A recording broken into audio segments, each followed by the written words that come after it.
Testing, testing, testing. All day. All day? Yeah. And it's only for the classes that are signed up? Yeah. Yeah, because we have a capacity for it. Okay. Yeah. Yeah. Brian G. Brian G. Do you want me to put these down? No, they're okay. They're not bothering us.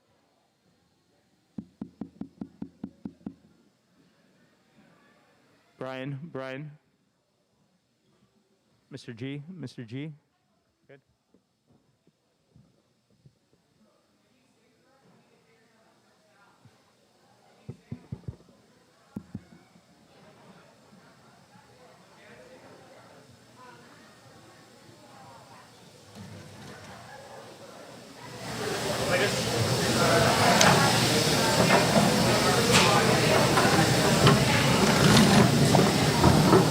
I'll just put it here for now.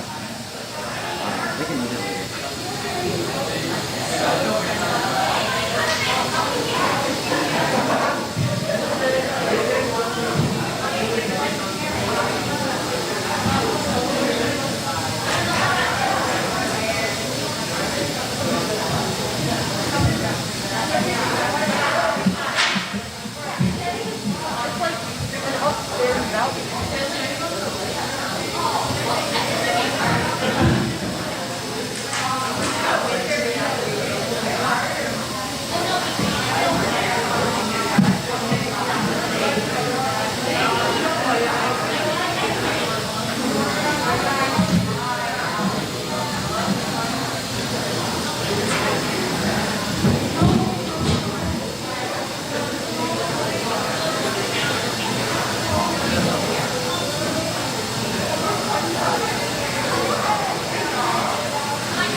Riverside.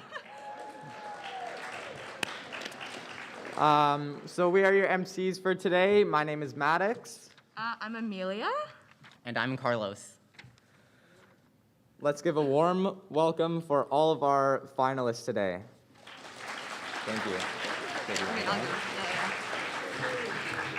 Okay, before we get started, I'm just gonna want to acknowledge the traditional territories and honor the ancestors and all the relations who walked this land before we were gathered here today. We would like to acknowledge with gratitude this beautiful place where we work, we live, and we play. The Coast Salish Nations, all my relations. So the rules of our slam poetry competition here, so there are no props allowed. Instead of clapping for contestants, we usually snap our fingers. We snap our fingers in appreciation of the words, their wordplay. So we can just try a few out. So everyone just snap your fingers a couple times. There you go, there you go. And at the end of the poem, we clap loudly and enthusiastically, so we're not snapping at the end. Snapping is usually throughout the poem. At the end, we're clapping, we're applauding our contestants. Okay, we have 4 wonderful judges over here. We have Monica, Mr. Robinson, Miss Bancroft, and Mr. Hyde. They will be scoring the poems from a scale of 1 to 5 based on the words, the meaning, and the presentation. If you by chance disagree with their scores, you can always yell out higher, and who knows, you might even convince them to raise the score. When they're presenting, there will be no phones or talking aloud. And if you need to go to the bathroom, please wait until they are done speaking. It is exciting for our students to present in front of a large audience during COVID-19, and because of this fact, the COVID protocols say there are only 50% less people allowed in this room at a time. Spoken words often have social issues such as racism, politics. So if at any time you feel uncomfortable about this, then please quietly excuse yourself and talk with the teacher before leaving. And remember that counselors are always there if you need to have a talk with someone. And besides that, I would like to welcome Emma Schultz with her slam poetry about insecurities to the stage. Take all this off now. Yeah. And then we can just, we can just leave these two here.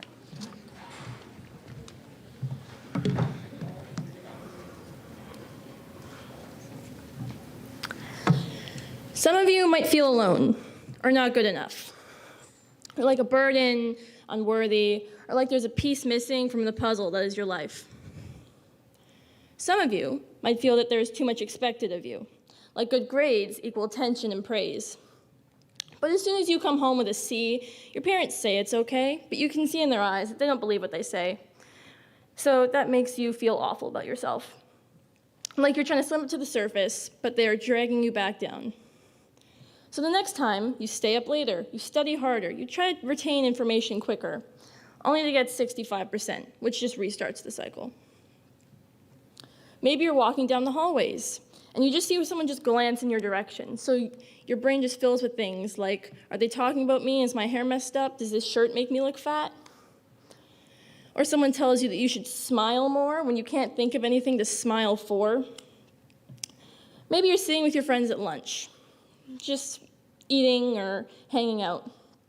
But as soon as you leave, you get mad at yourself, asking things like, why did I laugh like that?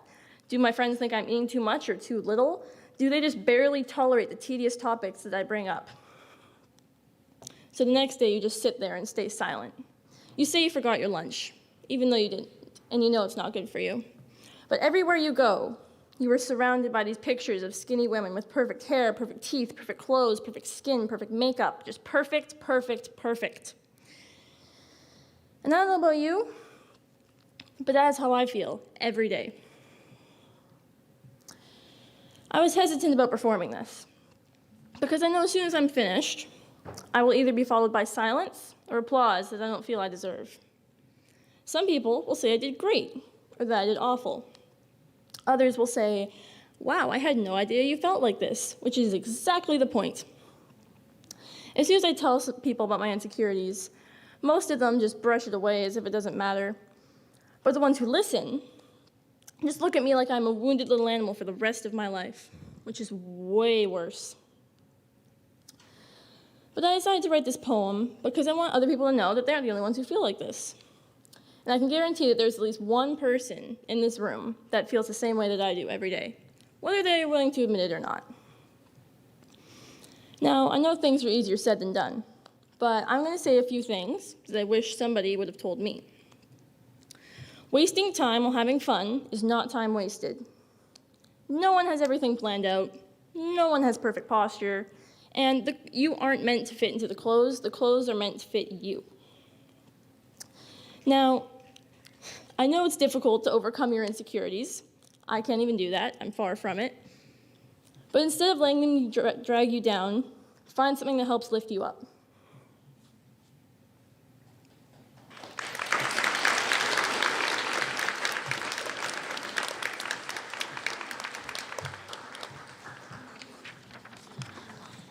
All right, judges, let's see those scores. We have a 4, a 4, a 4, and another 4. Applaud the poet, not the points.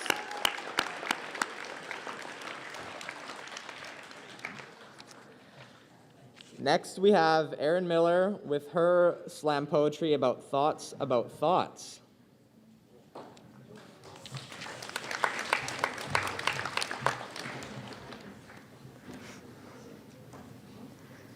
Blank pages and empty stages beg for inspiration, limitless and unconstrained freedom of imagination. But I stand among millions of fragmented ice crystal ideas flurried together in clouds. I can't make sense of a single one. To my eye, they're not separate particles, but one monstrous, misty mass of nothingness. The crystals of thoughts meshing and blurring together until a million ideas become none. I've got nothing. They say the sky's the limit, but I want some out of bounds because starting with nothing, printing a word on a page isn't as easy as it sounds. There's no way for an idea to be wrong, but then how do I know when an idea is right? Panic is driven by this lack of inspiration, hurling liquid pellets of defeat and aggravation. Forced creativity just doesn't work. Minds don't function with frenzied, frantic thought. Writer's block shows up before the writing does, even when ideas fall like snowflakes. Their beautiful crystal spikes only last a moment as they melt into puddles of their flaws. There's a reason to say no to every snowflake, every unique, crystal, six-pointed idea, convinced that there's got to be something better, more unique, more intriguing, more important. I can't hold on to an idea long enough to see if it'll become something, because I can't waste time with an imperfect thought. So it melts like a snowflake. There's got to be something better, more unique, more intriguing, more important. But every idea is a starting point. Even if it drifts into new territory, flowing into something completely new, every idea is a starting point. And one word is not one idea. One word is one crystal, just one among millions within a single cloud. Maybe rather than waiting to catch a cloud, we should just be reaching for a snowflake. Rather than waiting to catch an idea, we should just be reaching for a word. Don't expect complete ideas to fall into your hands. Just collect words. Find connections, observations, and let your thoughts drift, even if the words you wrote decide that they should shift. Writing isn't for expressing fully formed ideas. Writing is a way of forming ideas, starting with one word, starting with one snowflake. I stand among millions of fragmented ice crystal ideas flurried together in clouds. But now I see something more. I see millions of snowflakes that are still forming, just waiting for my mind to shape and mold them into something beautiful, something unique, something intriguing, something important.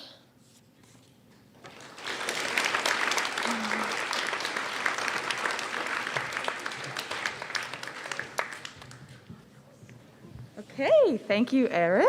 Now, judges, are we ready? Let's see those scores. Woo, okay, we have a 4, a 5, or like a 4.5, a 4, another 4.5, and another 4.5. Applaud the score, not the, sorry, no, applaud the poet, not the score. Okay, next we have Scarlett Stratton with definitions.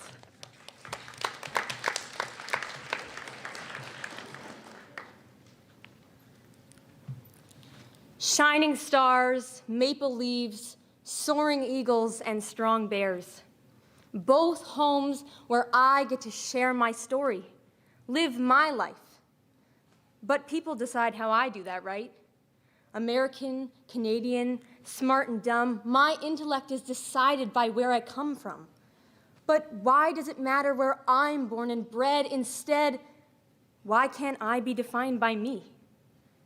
Manners are manifested into Canadian habits. Shootings are considered American classics. The barrier, as I step between those lines, one foot after another, I await my time. My time to unleash my vivid voice. That dual citizenship is not a choice. I was born to love two countries. So why do people tell me I can only cherish one? Teachers, family, friends, and peers have all unleashed the salty streams that run down my face in the night. Even though my passion is my birthright, as I brush them away, I feel the burn on my skin from being branded as a certain person. You're one of the good ones, they say, a good American. You treat everyone with kindness and respect. That's the Canadian in you. Oh, Scarlett, you're not a pushover. You're strong. You're a fighter. That's the American in you. My whole life, people put me in tiny little boxes. They try and fit all of me away like a hostage. They hold my hand just to tell me I'm wrong. Then they push me away and expect me to be strong. I'm like a sponge that absorbs all their treacherous truths. When lies are told on the rich soil in which I stand, I must defend both sides of my land. And I know I am lucky. I have had it easy. In the grand scheme of life, I have no reason to complain about what I've been given. So instead, I fight for my own definition. I long for the day that someone tells me I'm smart because I put in the work and I use my whole heart instead of my achievements getting shot down like a firework because it's impressive that an American did that. The day that someone appreciates my manners because I am consciously considerate and not because my feet walk on the same wet Canadian streets for most of the year. Don't compare me to one president who built a wall or a population who says they stand taller than the others. I am from two powerful countries, but that does not make me powerful. I am from two smart countries, but that does not make me smart. I am from two beautiful countries, but that does not make me beautiful. American, Canadian, strong and proud, your insults, they don't bring me down anymore. Call me what you want. Put me in your box, but I will embrace the day that they learn, that you learn, you can't generalize me. My brain, my body, my heart, and soul, those are the things that fuel all my resilience. When you shove me against your wall of stereotypes, a country doesn't define me. You don't define me. I do.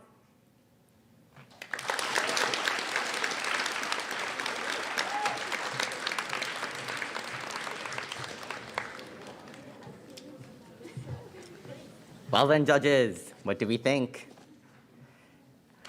Fives all, nope. Fives all across the board. Next up, Tori Sharp with her poetry about You Are Being Scammed.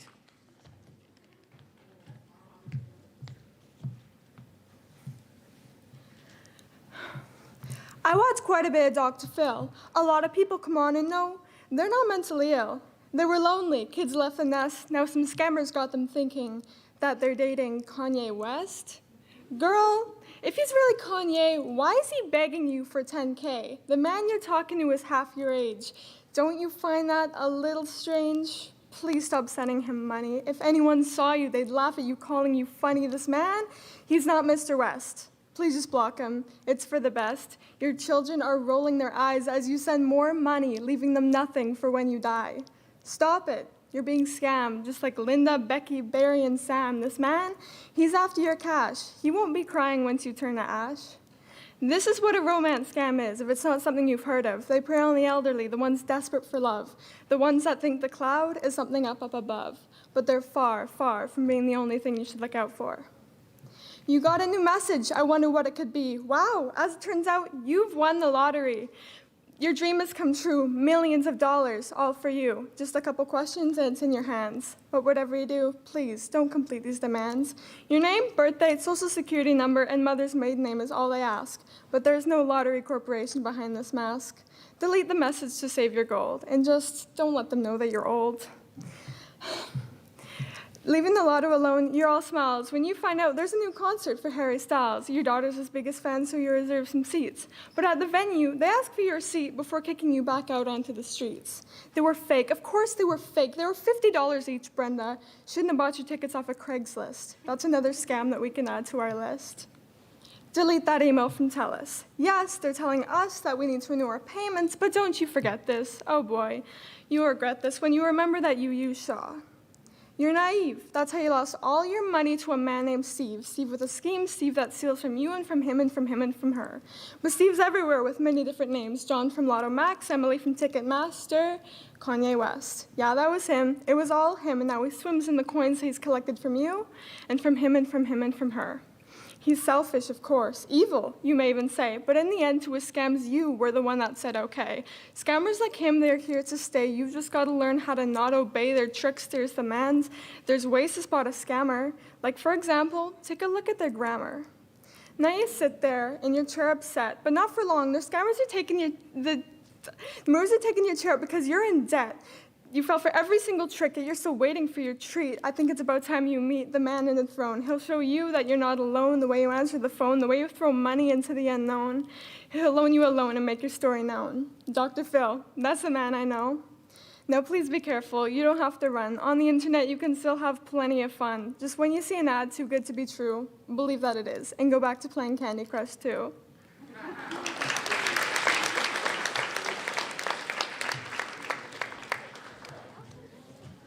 Thank you very much, Tori. All right, judges, we ready? We have a 4.5, a 5, and 2 4s. Applaud the poet, not the points. Next, we have Lily Farkindale with her slam poetry about anger.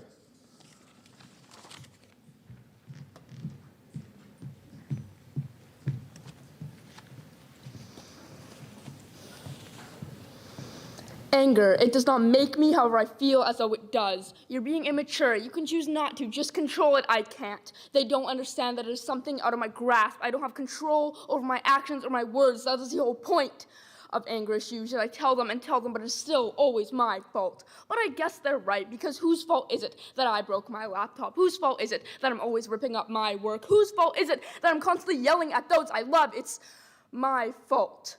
I try to just control it, but before I know it, I've snapped, and here I am, back at square one. The cycle repeats. I'm telling you, I have no control over this. I don't want to hurt you. I don't want to hurt me. So how come that's all I end up doing? Please just see that I don't mean to be mean, because why would I want to be like this? It's hateful, it's tiring, it's embarrassing. Trust me, if I could, I'd stop, but obviously I cannot. So here I am, and I'm still lost. What do I do? Who do I ask? No one. There's no one to ask when all their answers are, take a deep breath. Relax, just love yourself. Wow, what a great idea. If I could, I would, but how many times must I tell you, it is not that easy, and that is the problem. I try not to let my thoughts slip out, but before I know it, I'm saying the very things I tried so hard to stop myself from saying. I yelled, I spoke back, I broke something. Now everyone's looking at me, and I've caused a scene. I feel regret, shame, guilt, and again, and over, it never ends, and somehow it is still always my fault. No, I'm not not asking for your pity, however, I am asking for you to take a step off your pedestal and realize that there are some things that I cannot control. I'm sorry that I yelled at you. I'm sorry that I caused a scene. I'm sorry that I didn't keep my mouth shut when you said something that I didn't like. But no, I'm not sorry. Why must I apologize if I'm never being heard? Because once again, I cannot control my anger. Please understand that. Thank you.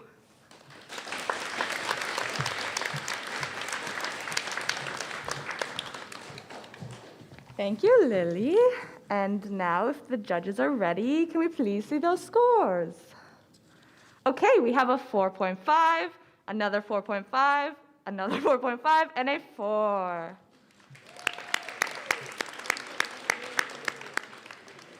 Okay, next up, we have Warren Boone with I Am Very Cool.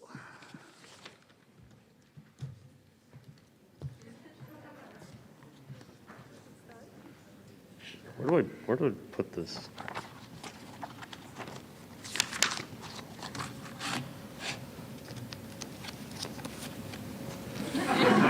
What? It's fine, it's fine. Now what do I do?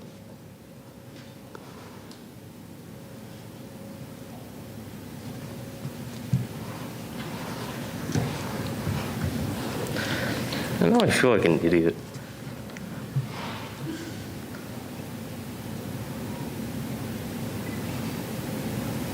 Wait, so do I? Ah, damn. Constipated pigeon, if you know, you know, but you don't. That was before. It's been knocking on my door for the last 2 years. Now it's who I am. I'm the man, Mr. mastering the plan. But these constipated pigeons still haunt me. Do I get taunted? Only when I'm constipated. But I'm not bothered by the history. That is not what got me. I can't conquer the fear that I feel about falling. But now that I am falling into the epitome of me, this pit of my past, take you back to the scenes. I pickpocket the pride that I had up in the old days. But now you have the past on you. That's how it goes both ways. So, in the days of sunglasses, black jackets, flannel patterns on a red one, about as thick as heat in summer, those were the days someone with dementia could remember. When I was cooler than a functioning freezer in December. From September to July in 2019, when I had the kind of success I would make it look too easy, I've been balling back in the black and red jacket fit with the flannel patterns. I get higher than your taxes get. And I could say the words constipated pigeon in front of the whole middle school and get rooted for. And have that same spoken word I recited 2 years ago be still pretty much all I'm known for. Those were the days, but I fell off, and it's getting worse. I'm continuing to fall, acting so dastardly. That's the kind of thing I didn't factor in my prime, like 2.5 from 100. I do what I do. I got drive like a Lexus when I decide to pop off, hold my drink like the armrest. That's how I roll, with that fire in the engine and the tires. I'm on the run from my past. The situation is dire, so I switch gears like I'm clutching my pride. I don't die, but it's like this guy works from my mind. Put the pedal to the floor and try to distance myself. I'm my own guy, independence in a nutshell. Speeding through hell, there's been so many signs I've been ignoring this whole time. I'm dope, but no crime would ever be as terrible in my mind as letting myself fall from my then great heights when I was the best at what I did because of my drive. Now my tank is about a ninth. This guy's a real pine cone in my side. I don't die, but I'm losing all my speed. These cop cars are designed for the chase, but I mean, the day the past catches up with me is the day I hit rock bottom as I look out and see a bridge. Bad time to think about falling. Now I've been balling back in the black and red jacket fit, but now I'm back in black. I'm my own guy, and it's wicked. And this bridge is the only way I can escape these constipated pigeons. Where'd they come from? Am I tripping? But if falling is the only way to dip, then I'm gone. Still me, but worse if I'm wrong. Gone.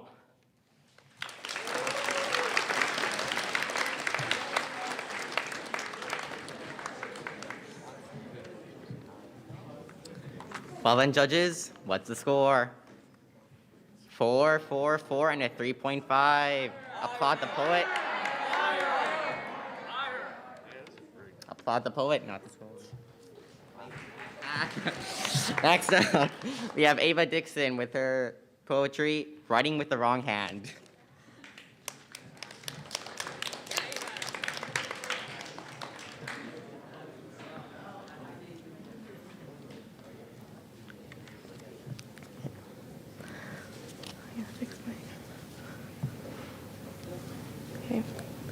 Okay, so picture this. It's an average Monday morning, and it's 9 a.m., and you're already struggling to stay awake when you hear your teacher say those dreaded words, another essay which you aren't allowed your laptop for. And so you sluggishly start to write down words until finally your mind starts to soar. The perfect silhouette of imagery and metaphors flow from your pen like a bursting stream of ink. A synchronized dance of imagery and characters line the page. Written down were words so creative that not even your teacher could comprehend them. Words like sumptuous, sacrosanct, and scramble. Pristine diction that smoothly rolls right off the tongue. And just when you're right about done, you look back to read this utopia for the mind, only to find that what was once the perfect brew of creative and abstract writing has been replaced by a giant blob of blue. Oh, and not to mention the matching one on the side of your hand. Yeah, this is only one of the many things we lefties have to deal with on a daily basis. A world that wasn't curated for us, only 12% of the total population. Oh, and this is only if you're even able to get anything written down to start with the giant metal spirals on notebooks impeding your hand position, you'll be lucky if you're even able to write down a single requisition. Oh, and I mean, we aren't asking for world domination here, but a few more left-handed scissors and desks for when I get to university might be nice. Because did you know that just over 2,500 left-handed people die a year using stuff not made for us? Yeah, I'm not looking to be one of them, thank you. But I guess I do have to admit, being left-handed does have its perks. My perfect fun fact for every icebreaker, ready on standby. One thing that I know will always make me unique in a room. And yet, also, it hasn't yet been proven that we lefties are smarter. But left-handed people are said to be better at complex reasoning, which is why there's a higher number of Nobel Prize winners in equivalence to our percentage of the population. And now to sum it all up with a fact we all already know. Our brains are cross-wired, meaning that I predominantly use the the right side of my brain, whereas most of you righties out there use the right, or the left. Which is why the saying goes, only left-handed people are truly in their right minds.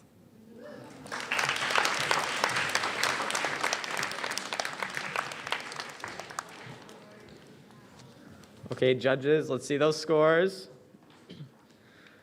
We have a 3.5, a 4, a 4, and another 4. Come on, higher, higher. Applaud the poet, not the points, though. One quick thing, audience, you know, these grade 9s and 10s, it's probably their first time doing this at Riverside. I feel like we can encourage and applaud a little louder, you know? I feel like it's getting a little dull. I feel like we can get it going in the room more, a little bit more oomph. All right, next up, we have, thank you. Next up, we have Jaden Laredo with his spoken word about cholesterol horror. Can you guys hear me? Okay. Can I start? Yeah, go for it. Okay. It's a beautiful winter evening, and the energy of the Saturday night resonated throughout the streets. It's the night before Christmas, and I was still working at the old spaghetti factory, but my shift was to be over in less than an hour. I was cleaning a table up when a very short customer in a yellow suit and his date walked in. The man in the yellow suit was a sight to see, a flashy yellow blazer and an elegant fitting tie that hung from his veiny neck. The other man, the one I assumed to be his date, rocked the most beautiful, most eye-catching three-piece suit that I've ever seen. The couple had heads turning of every male customer in the restaurant, who glared at them, falling in love instantly. I sit them both down, and the man in the yellow says, "Evening, sir." And I say, "Welcome to the old spaghetti factory, gentlemen. What can I get you?" And the man responds with, "Just some bread and butter for appetizers, please." So as it's my job, I walk to the back and get the food for them, a process I've done millions of times before. I try to keep myself awake to look alive as I approach their table. I'm definitely getting fired today, somehow. I arrive at their table, such remarkable and fine young men. I would rate them both a 10 out of 10. We exchange some pleasantries, and I hand them the bread, the knife, and the butter. The man in the yellow suit, or as I now refer to as Butter Boy, looked at the butter, and his eyes glimmered at the sight of such beautiful dairy product. Hopefully, he won't cause any misconduct. I go to the back and hang my apron on the rack. I decide to take a break. I sit down on one of the bar stools and dig into a sandwich. I decide to watch the couple as they're an interesting double. And then the butter. A beautiful piece of goat excrements. The butter has been churned so much you could see the smoothness of it from a mile away, remaining a firm solid when refrigerated and softening into a spreadable consistency at room temperature. No spread compares to this baffling, bodacious, beautiful, blissful brick of blonde butter. I could imagine the burps that the sweet and savory combination would behold. A piece of dairy so legendary. Not being able to consume this piece of cholesterol and calcium is like being conceived into this cruel world once again. I shook my head and continued watching the couple. What comes next, however, is the cause of my sleep troubles. Butterboy grabs the bread and begins to spread. You could see the demonic look in his eyes as he clenched the bar of butter like a bar of soap. He eats the first piece, and there's a moment of silence. A moment of silence, and then a burst of energy. Butterboy jumps at the basket, grabs the butter, and stuffs it down his throat. He repeats this process over and over, and he speeds up. He goes faster and faster. He takes no breaks. He takes no consideration for the others around him. He tries to slide the triglyceride down his insides. And in the heat of the moment, he tosses the entire basket of bread in his date's face, trying to break free of his so-called chains, which were really just plastic containers of butter. But in his eyes, they prevented him from being with his true love, the butter, not his date. But he pauses once again, and this time he turns blue. He's got to be through, but he's choking. He's choking in pain and agony. The face of his date is like a cow witnessing the death of his beefy brethren, and the date screams at me, "What do I do?" And I scream back, "I have no clue." And instead of getting my restaurant sued, I decide to help the poor man swallow his food. I walk over to them, and I hug the butter boy so hard, harder than I've ever hugged before. And with a few strange noises, finally, he lets out a mighty eruption of butter and chunks of bread, which covers all three of us from toe to head. His head hits the table, and he collapses. This definitely ruins his relationships, romances, as after this, I'm sure that he would get no more chances. Paramedics are brought to the scene and bring the poor man to the hospital. I guess they forgot about his date, who was nowhere to be found. After that, I was fired. I decided to move to New York, halfway across the continent, and become a taxi driver. It didn't work so well for me, as I got fired once again for letting a customer die in the back seat. And I found myself in the same position I was as a baby, lonely, cold, and jobless.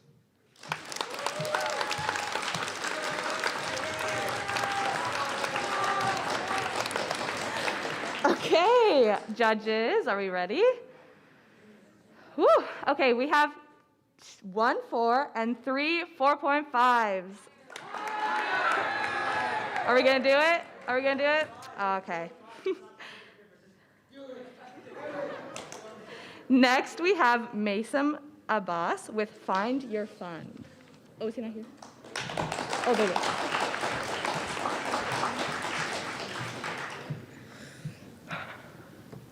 What would you say gives you some sort of fun?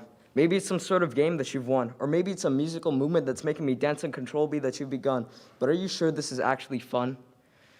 Maybe it's just something you've been doing so long that you don't know what to do. You've been spun, twisted, and trolled so much you can't even run. Maybe you stay inside all day long doing this thing and you can't even see the sun. Now that is truly unfun. Instead of finding something that others like, find something that you enjoy, something that brings you joy, something that isn't so soy and salty, but that tastes like unhappiness. Hey, try something like a run. It's for sure fun. No, you don't think it's fun? Well, I shouldn't shun. Would you care for some art? Draw with all your heart. What, you don't want to be a part of art? Hold on, let's restart. Maybe you'll be interested in this brand new game. What, you think it's the same as the last game? Well, shame. I spent good money on this game for you and you just throw it in the flame. You could have recorded it like everyone else and gained some fame. I guess you're not the same. What do you think you enjoy? You aren't pleased with placing potted plants and planting purple-painted peonies, or writing rigorously about wacky wagons, weaving webs and witches. But that's just you. Not even music is something that you enjoy. No singing, songwriting, special stuff. Well, I guess that's why I'm making this spoken word. There's too much stuff to do for fun. It's amazing, but you gotta find something that you like. Public speeches aren't for you because your heart keeps bumping like, and sports aren't it for you because you're always out of breath like, and you hate driving because you fear you might crash. Let me just list off some things that you're missing out on. You're missing the rap, and that's a rap. You miss the mark on the map. You despise travel, and it's just ravel. You're left in the dust, left in the gravel. You dislike books, and you hate the TV show about these amazing cooks. You never thought you'd be a good cook, even though you never tried. You can't fathom a single hobby to do. You hate the fact that others have hobbies, and they're so snobby like you. Sorry, I got carried away. Let me just ask you this one question. Why do you hate these things? It doesn't make you spring, and you can't break away from these strings. You're like the opposite of Sonic. You aren't collecting these rings. These rings are happiness and joy, and you just toss them away like any other day. Listen, I'm not just making this to mock you if you don't have a hobby or something that you love, something that you find joyous, but I'm simply making this because everyone has something inside of them, something that they truly love. So I ask you this one last question. What do you think you have inside? What dream do you want to live out and not die? What fun do you think you'll find? Because I'm sure one way or the other, you will find that fun, you will find that dream, and you will find that hobby.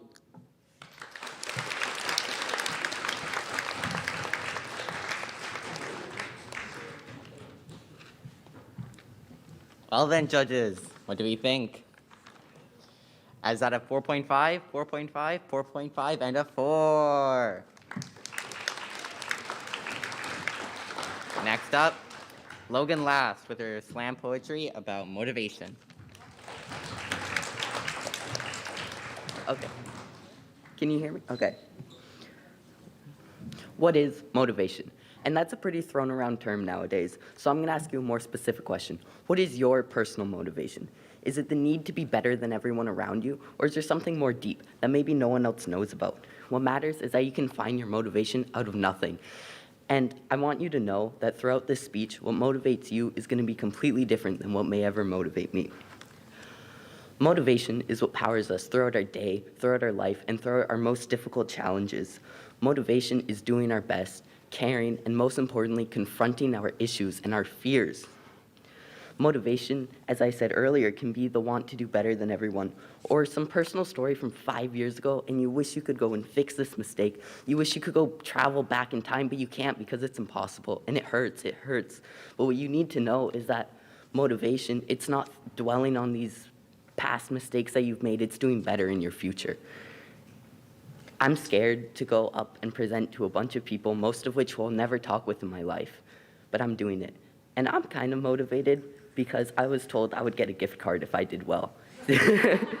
And I want to do better than, I've done speeches in the past and I haven't done as well, and I want to do better. I've written this speech 4 different times, and I don't think I have the best speech up here from what I've heard, but I want to try. If you want to really be the best, you're going to have to use motivation. If you're in a dark room with only one hole of light, you need to break down this wall and get out. You don't need to be trapped. You need to use that motivation to push yourself and to better your life. Have you ever stayed up until 12 a.m. to finish one assignment, which isn't going to mean anything in 10 years when you have a job and you're making actual money? Why? It's motivation, but it's not just one reason. It's not just, oh, you need good grades. Maybe it is, but it's probably not. There's a combination of things which makes motivation. There's a combination of things which is why we live our life the way we do.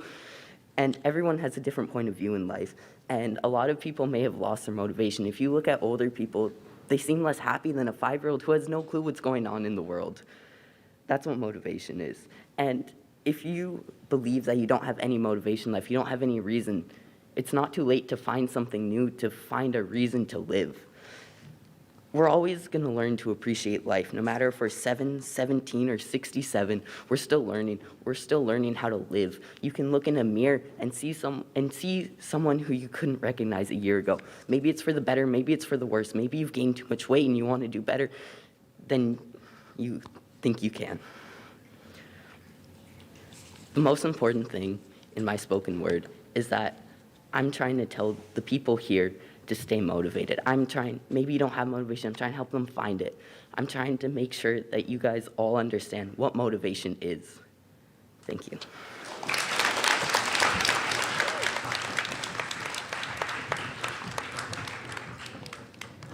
Thank you, Logan. That was very inspirational. Judges?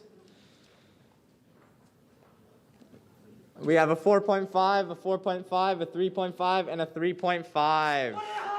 Applaud the poet, not the points. Next up, we have Maya Armstrong with her spoken word on Be More Feminine.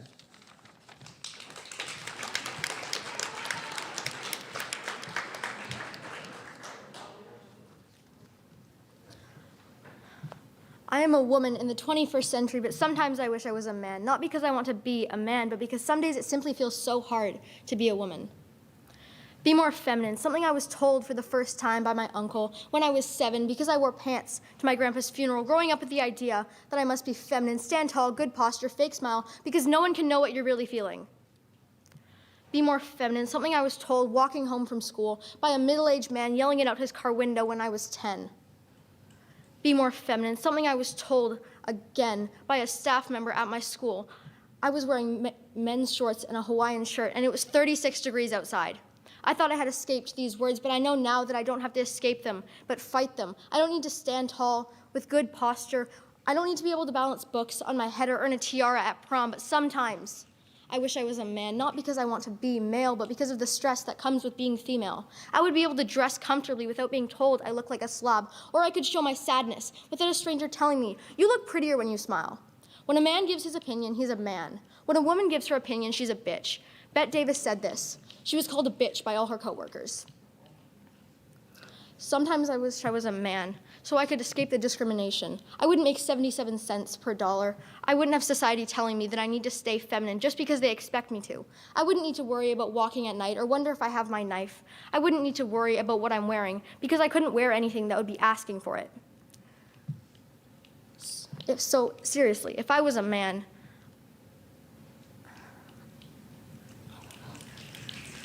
I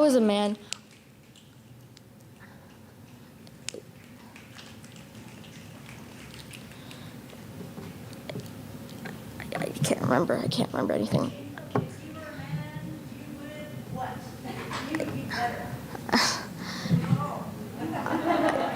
I can't remember.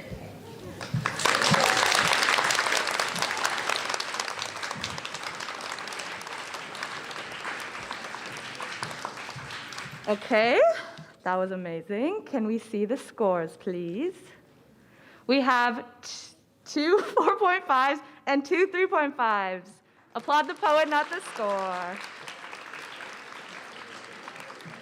Okay, next we have Sarah Wu with A Letter to Writer's Block.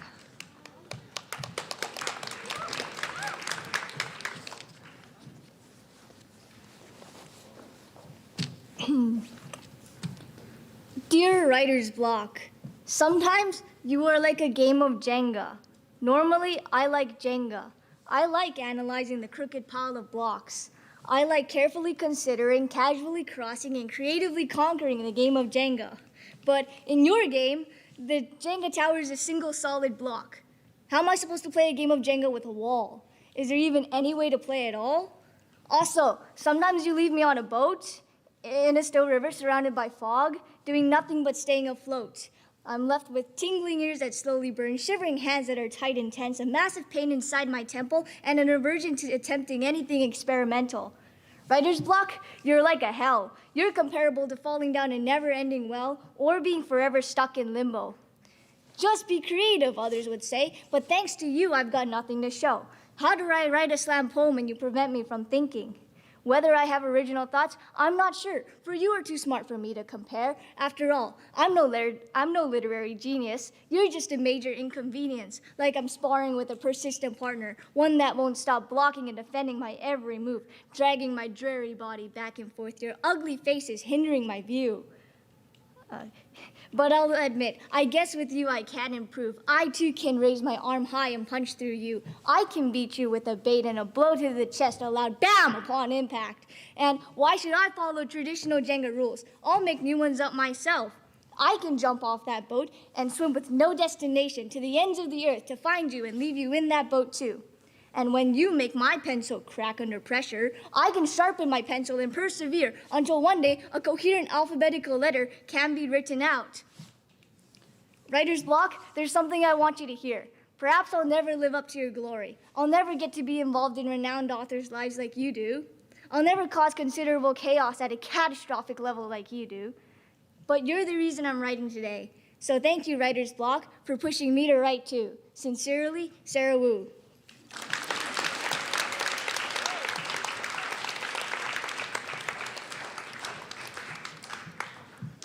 Thank you, Sarah.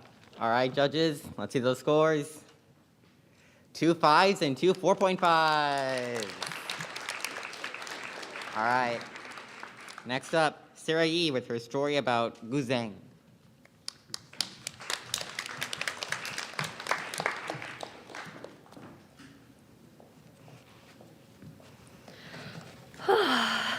Okay. Just like any other typical Asian parent, my mother has always wanted me to play an instrument because she thought I would be able to play whatever, whenever I wanted. It would be a way for me to express my emotions, like therapy, but for free.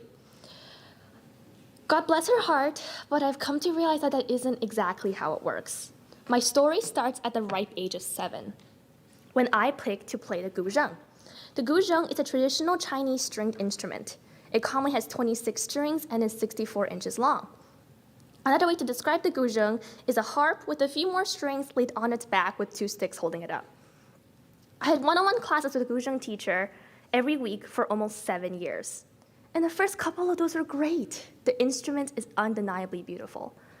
As seconds turned into years, what started off as a weekly class I was looking forward to slowly became the bane of my existence.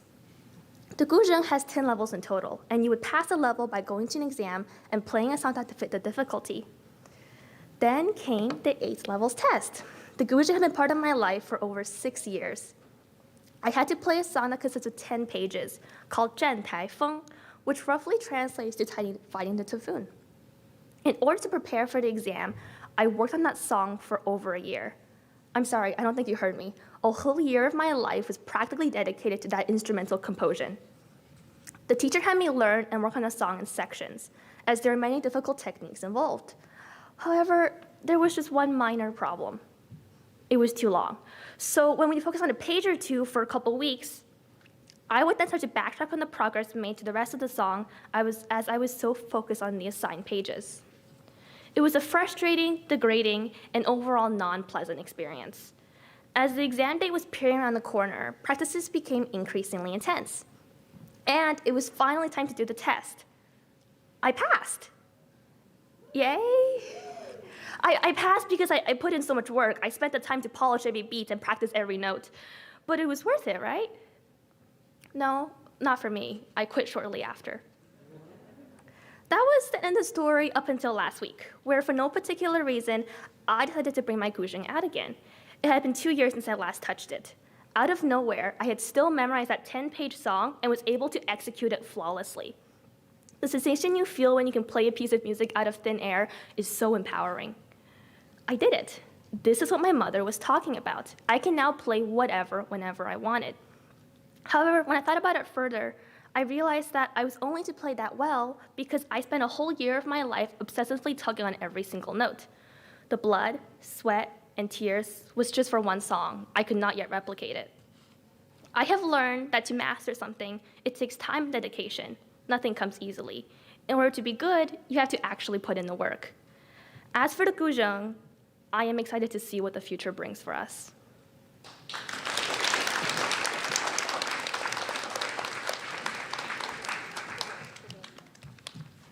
Judges, let's see those scores. We have 4s all across the board. Applaud the poet, not the points. Okay, so A block is coming to an end, so we don't want to interrupt the poets with the bell, so we're just going to ask that you all just stay here until the bell rings, or if your teachers will take you, that's totally fine. But first, let's just give one last round of applause for all our contestants here.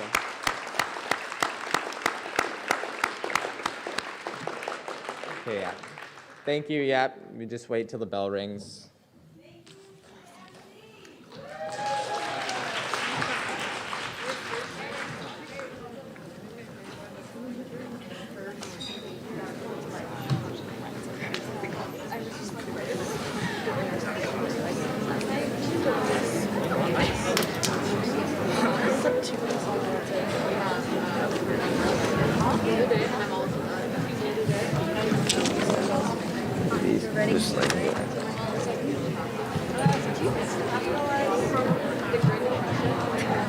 Is the Great Depression? And I was like, well, you know, like the Great Depression came around because of capitalism, but like it didn't know what. And it's just like, no, I mean like the letters, like is it a capital letter?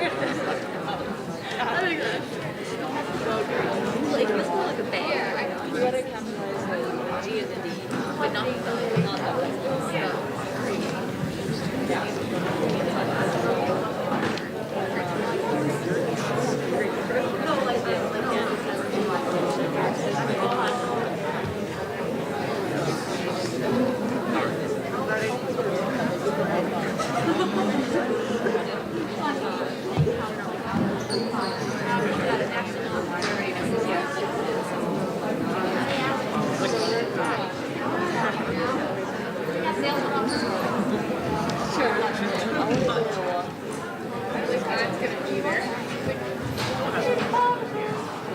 We have to go to math class.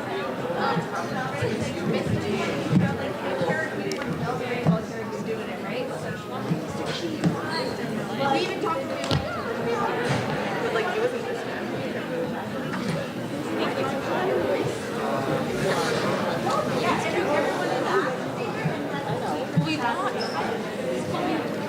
We don't want to do math. Who wants to do math?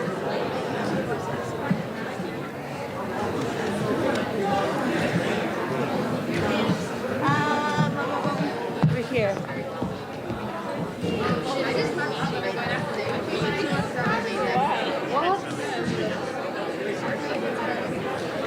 Quick, speed, go.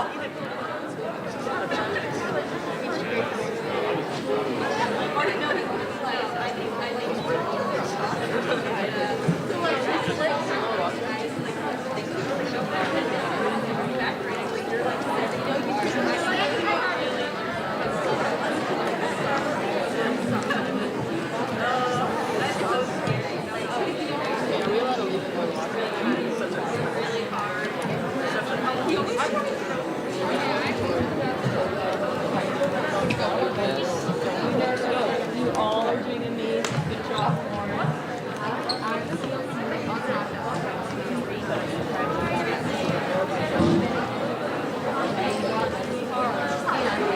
And you too. My uncle said that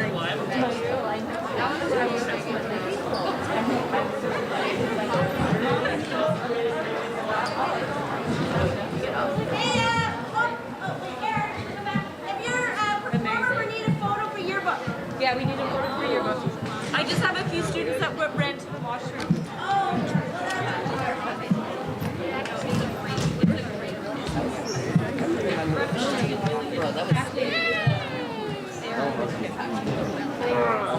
You did so good. You did so good too. All my friends call me.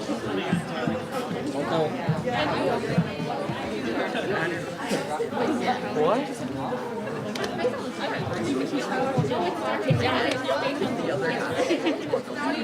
It's not based on space. I did. You did? So you already won one. No, and then I'm just kidding. Do you want them?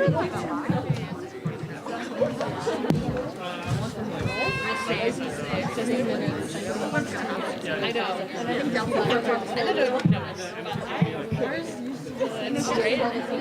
She said to me when I saw it, can I get people on this side of the little booth? And can I get people on this side of the booth? She's trying to make me like, she's trying to throw me off. I was like, I would not forget that. That would be funny, but then I felt like, oh, you got this. What is she talking about? She eats a loose schizophrenia? Schizophrenia is not the same as dementia. No.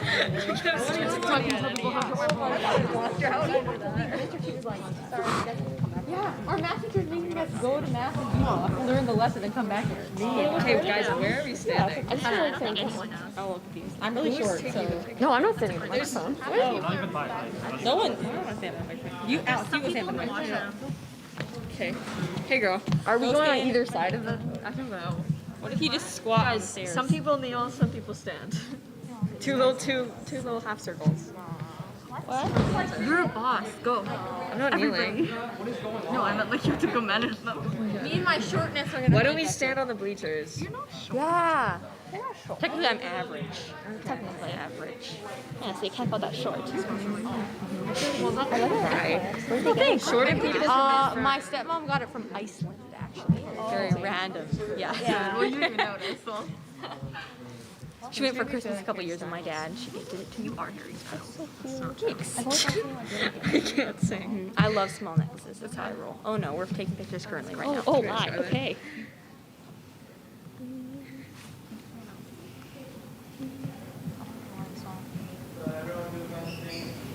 Do a wave? Thanks. Oh. I'm behind the screen. I think there's a microphone for my face, but that's fine. Okay, yeah. These people really do not know.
Oh my god.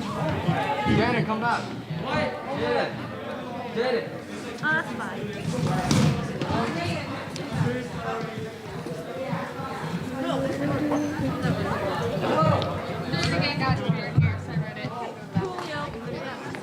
Actually, Tori, come over here with me in the good line. Taking some more snaps. You set the bar really high. Like, you're Thank you. Wait, guys, turn around, Maddie. Wait, where do you Why are you putting me? No, no.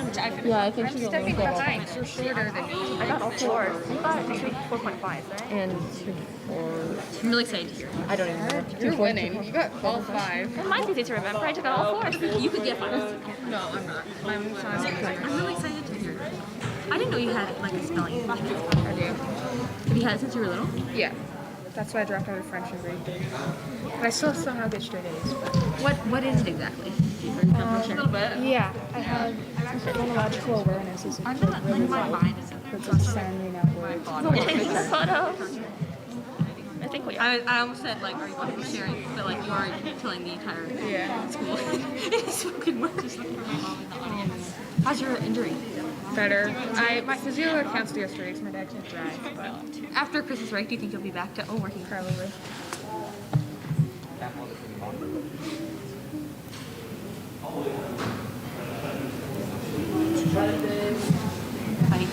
We have masks on. Yeah. Just kind of squint your eyes a little bit. Okay.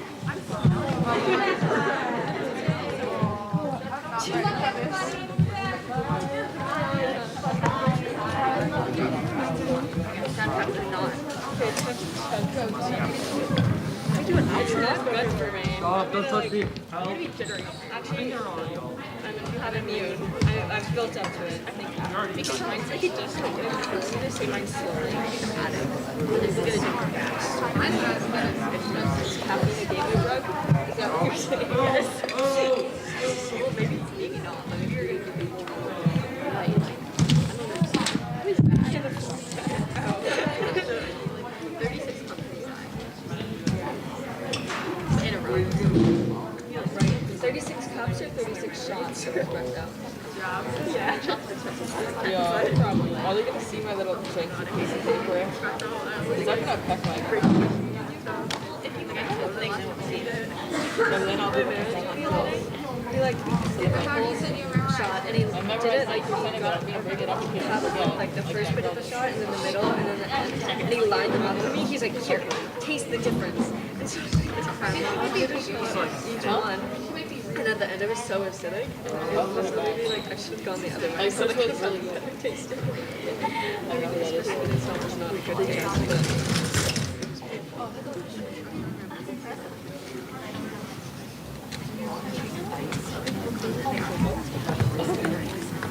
I also did not have these paper. These aren't pieces of paper, these are cute guys, ma'am.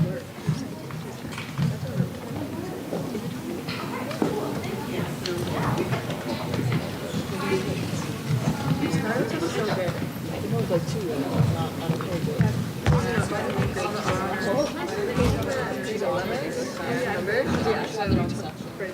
don't know how they like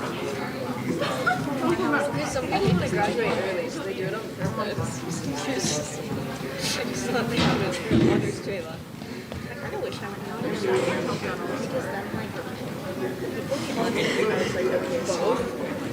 because then like after editing your essay, you're like picking it up.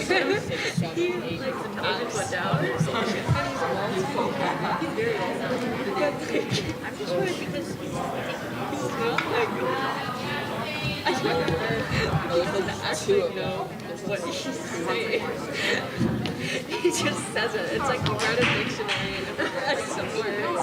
Because I'm he's very it's like sometimes I it's a question, but he doesn't like stutter. He doesn't say like or ever. No, never. He always is very. He is. See, I'm not. You know. He wants help with the socials essay, but I have to tell him like I'm already stressed out enough and I can't do everything. That's what to do tomorrow. So like, Actually say social media thing, social media. Social media thing. I'm sure you all really think my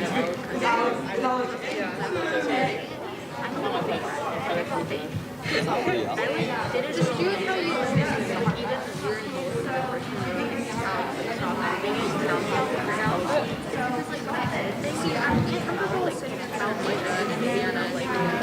They're too awesome.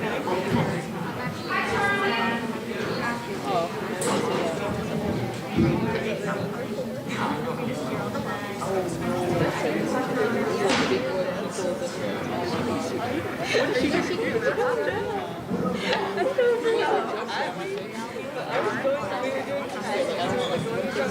Trophy.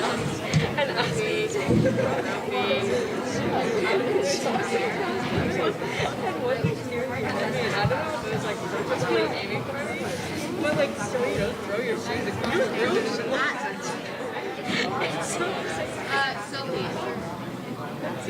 Sophie. Each bird. It's anyways. Yes, it is. So I meant the closer one. So both did really good. You both are amazing. Alex. Dude. Are you guys taking off your masks? Yeah. Okay. Sophie, how do you say your last name? Giesbrecht. C. Giesberg? No. C. It's Giesbrecht with like a T in there. I like it. Are you taking off your mask? Yeah. I feel like I have to trophy in my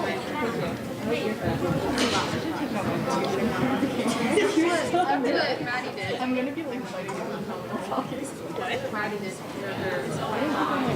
I'm gonna be like fighting right now. Yes.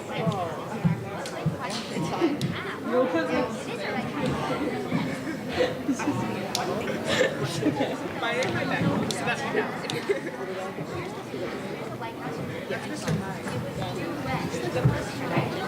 I like thought of a comedian. I didn't. He was. Everybody's giving like right. Did you guys want to talk outside? And then I wouldn't. So they just give you like all the new ones at the start. I want to make a mistake. Oh, I'm doing the right one. Yeah. See, then it stops you. My high score is 100. They don't even know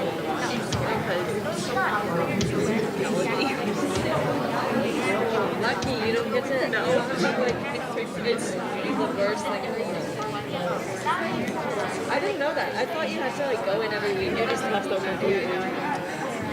But like, memorized my fixed vision of time. That's like, because I always memorize. So to work, move my chair back. I usually do like a few more. Okay. I'm really like the first and I'm not. I just did I love how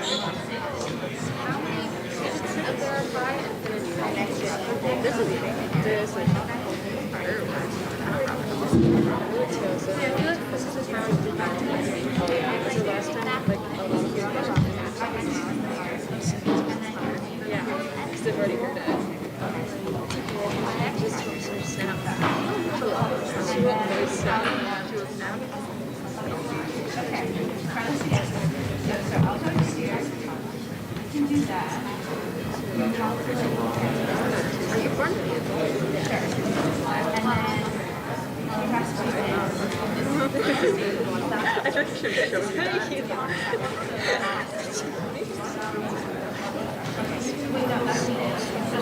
Why would it have to say a little quieter, please? Like lots of diamonds. I'm gonna have to listen to it. Sophie's born in April, right? Yep. We'll see. She thought your birthday was today. I know. I don't know.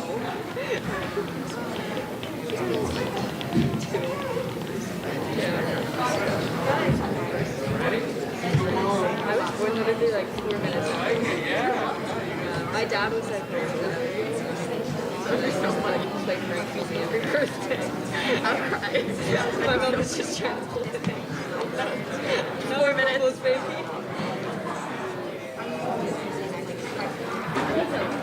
Ready? You already did your. It all went well? I'm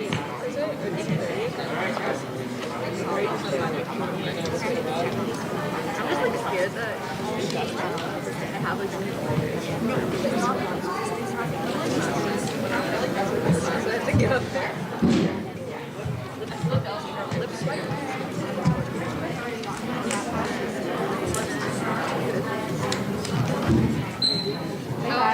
You ready? Okay. Let's go. I wash my hands, I promise. Right. We skipped it first. What the frick? Respect.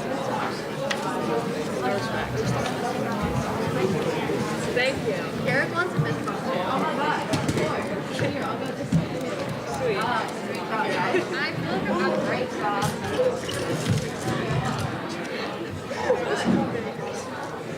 No, he was on. I might say I might have tripped on my leg. I might have never tried before.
brother's friends. That makes it worse. I'm just gonna add that. That's where home team spend night there.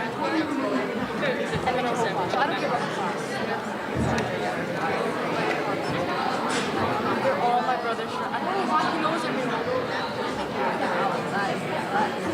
That's his best friend right there. And then look at them. I was gonna look at all of them. I know. They're like great. I'm like, I know. 2 minutes.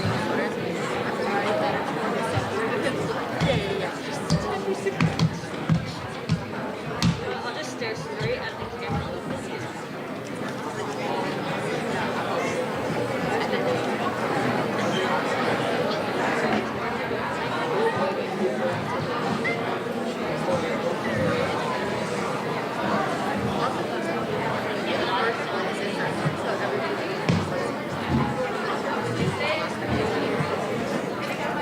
No pressure though. No pressure.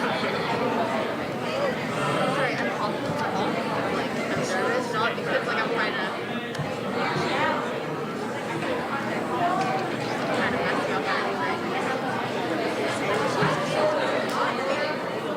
mess you up or anything. It's fishy.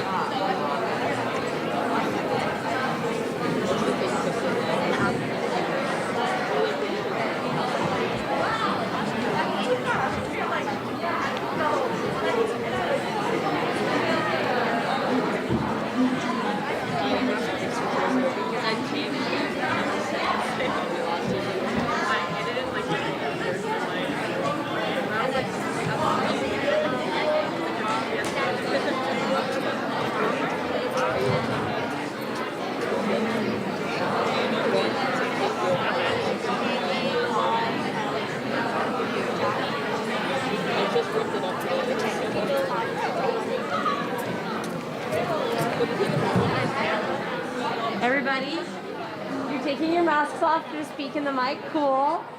But because you are on your way out, you should sanitize, right? Because we're all using the same microphones. So let's sanitize. Yeah, cool.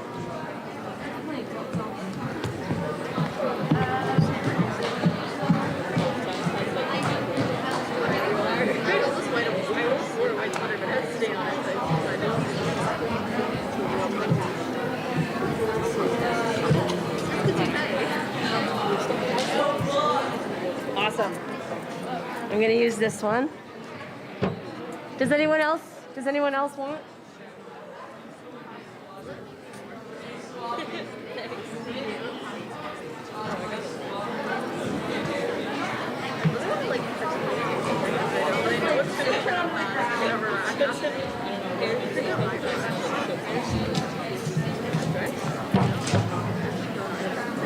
Awesome.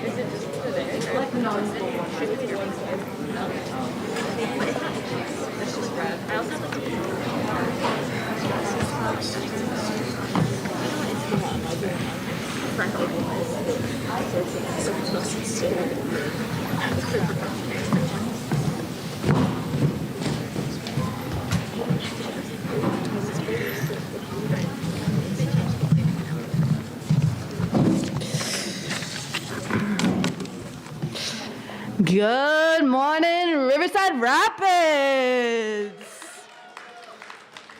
Congratulations to all the spoken word finalists today. It is exciting for our students to present in front of their peers. COVID protocols are being followed as we only have 50% of the room capacity to the audience. Today we'd like to acknowledge the traditional territory and honor the ancestors and all relations who walked this land long before we gathered here today. We would like to acknowledge with gratitude this beautiful place where we live, work, and play, the Coast Salish Nations, all my relations. There are the rules of slam poetry competition. 1, there are no props allowed. 2, instead of clapping when a poet is trying to speak, we snap our fingers. We snap in appreciation of the words and the ideas. Let's practice. At the end of a poem, we clap loudly and enthusiastically. We reward the poet, not the scores. For judges, we have Elizabeth Bancroft, Sean Robinson, Monica, and JJ Hyde.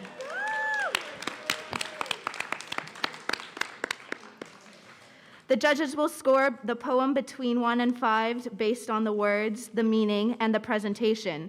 If you disagree, you can yell, higher! And who knows, you may convince the judges to raise their score. These poets deserve respect. There are no phones or talking while they are performing, and only go to the washroom between the poems.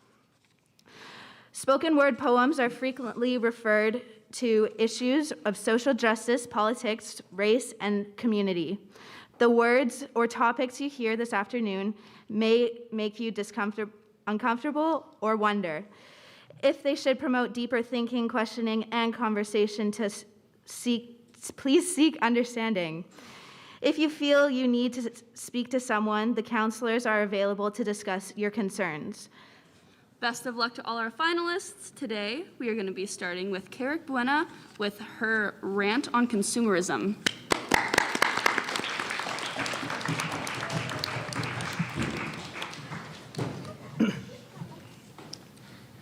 Perhaps you have already experienced the life of a bargain hunter or impulse buyer. Maybe you've tried spending just enough money for what? Free frozen turkey. There are just as many people out here who are spending their lives and living on discounts, but there are also just as many people who will take out their wallets at the sight of a big number replaced by a small number. Consumer culture is rampant, and there is something wrong about this, and much of this actually stems from the companies themselves. We tend to forget that we're still dealing with the problems of, firstly, a pandemic, and secondly, more locally, the recent floods of BC, all of which have influenced countless shortages of just about everything. Computer chips, toilet paper, meat and dairy. Even Quebec just had to unleash their maple syrup reserves. Yet, none of these companies would dare even give up half their money or maple syrup for these people, these sad folks. And they'd rather just trick consumers into thinking all day about the Samsung 75-inch 4K UHD HDR QLED Tizen OLED Smart TV that's going on sale for $1,699. And at the root of it all, we have cheap advertising many businesses use to sell off products like these. One-time offer, limited stock. We're going to see similar TVs go on cheap all year. Don't let those adverts get to you. Marketing techniques known as urgency and scarcity are incredibly common in marketing, which tricks shoppers to buying real fast. To all the Spotify users out there, you must have seen the new promotion, which you can buy a premium subscription for 3 months at the cost of 1. Surprise, no surprise, the offer ends on December 31st. It might seem a long way from now, but surely you would want to hear that same Spotify ad come up in your Chill Vibes playlist for the next few months. Surely you would love to pay $10 instead of $30.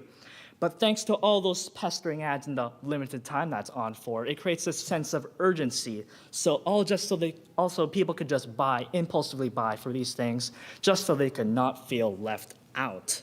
It's like skipping on a school day when you realize your whole class just had a pizza party. While pizza parties are, I hope, free, that impulse upgrade to your TV, furniture, or even subscription, not so much. So do you want to be a smart consumer? Don't let strike-throughs or numbers with less syllables fool you. If advertisements tick you off, don't give them a microphone. Unsubscribe to newsletters about deals you wouldn't have cared about in the first place. But if only there were so many ways to avoid the greed and trickery in our lives. Impulse buyers continue to empty the shelves. CEOs continue to count the ever-increasing rise of dollar bills. It may be time to stop this farce, but consumer culture isn't going to be slowing down anytime soon.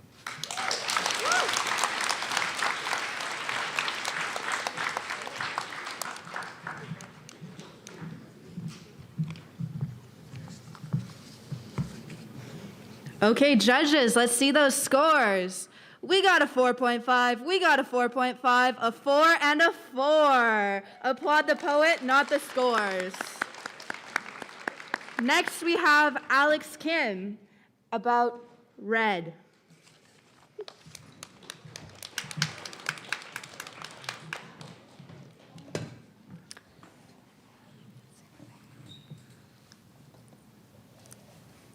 I loved red. Red was the color of my love, the color of our blood, the color of our connection. Red was bold, bright, and resilient. I wanted to be bold, bright, and resilient. I wanted to be brilliant. I was raised to be red. From the moment I could see, red was my world. I lived in monochrome madness, where every pencil crayon was that elusive red one. Red could move mountains, she could part the skies and leave sunsets in her wake. Red could do no wrongs. If Red liked Taylor Swift, I loved Taylor Swift. If Red wanted sushi for dinner, I demanded sushi for dinner. If Red said that the moon rotated around the sun, it did. Because I was the moon and she was the sun, I loved Red.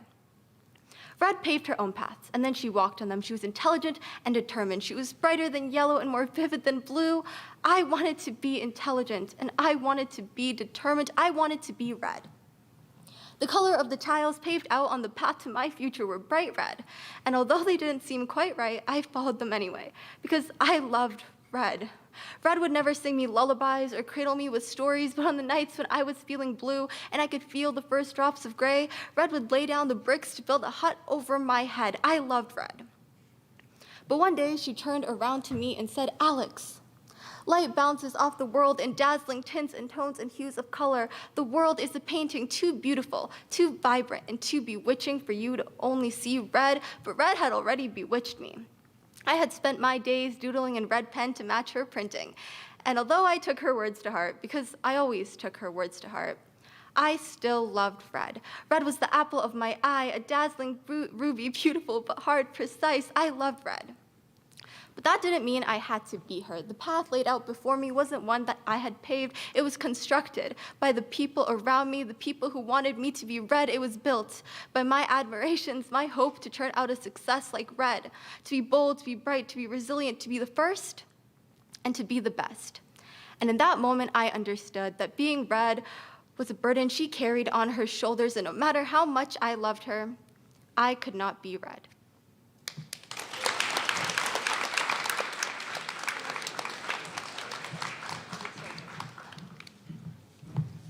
All right, judges, let's see those scores. I see a 5, a 5, a 5, and a 5 all across fives. Applaud the poet, not the score. Next up, we have Sophia G.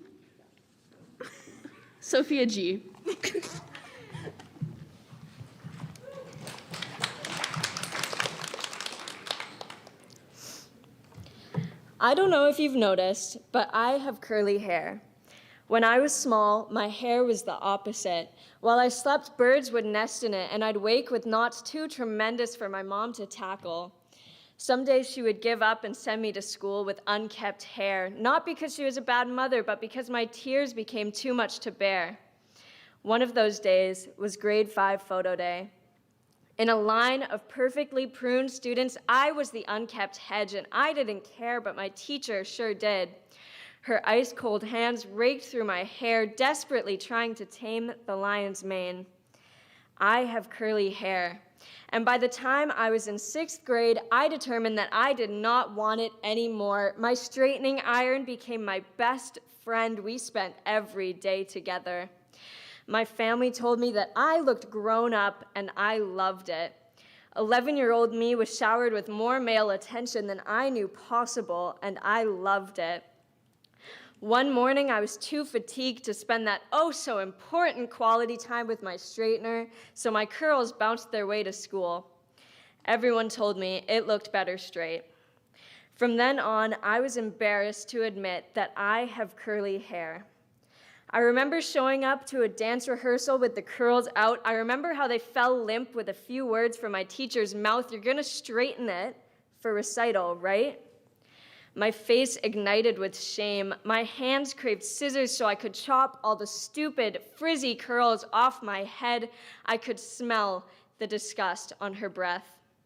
I straightened my hair for recital and tried to forget that I have curly hair. It took years for me to embrace the natural state of the strands on my head, but still it's more of an awkward hug than a true embrace. But still, my mom says she hates her hair when it looks exactly like mine. And now entitled men tell me I look exotic, which absorbs like a compliment but stings like a catcall. And now I endure inquiries into where I'm from more than I ever did before with my smooth, refined hair. But now, after years of despising it, I am learning to love the fact that I have curly hair.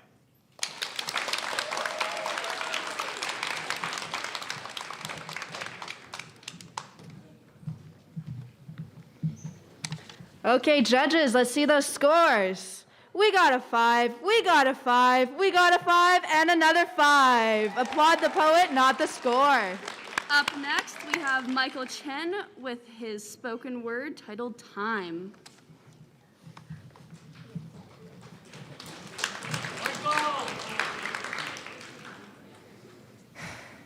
Time. It promises to heal all wounds. It measures our duration of joyfulness and sadness. Time. It seems to stop in the scariest of times, yet it flies faster than planes can fly. You try to catch up, but you'll only let out a sigh. We always need more of it, but seem to never get enough of it. We rely too much on it, think it will always have a later, after, or tomorrow. Time. It flows with the wind through the fields of the countryside. Just like that, it goes by in a blink of an eye. What's mysterious about it is, time is sort of a private thing. Each second completely focused on you, but in that exact same moment is for the rest of us too. When you grow old, you would have looked on the things you didn't do, things you regret not doing, things you are unable to do because we live in a society where we're made and convinced to work hard and study. We're unable to take the time to enjoy what we want, but that's just reality, time. Time measures the start to the end, some sooner than others. We all share the same life, but not the same story. Time is considered by some people a jewel or a gem because time is the only thing making miracles happen. Time is the only thing helping us succeed and getting us where we want or dream to be. Time is the measurement of your life. We're always racing time, but never seem to get ahead. We're either tied neck and neck or behind instead, so I ask of you not to waste your time, because we all face time at 60 minutes an hour. Whether you like it or not, you're growing and doing everything at the same time as everyone else around you, but never at the same pace. You see, we learn new things every day, whether it's in the afternoon or at night. It's up to you to decide when you learn it. Time. Each passing minute is an opportunity gifted, and each opportunity is a chance to find out something you never knew existed, so don't waste the chances you're given. The chances that will uplift your life to the stars and the moon. Knowing not everyone's perfect, I wouldn't have forgiven the hundreds of people who missed them. Time. Don't let your flaws define who you are, but let them improve you. Time is short, so don't waste your time worrying about what others think. Every second of time is a part of your life, so thank you for spending a part of your life with me.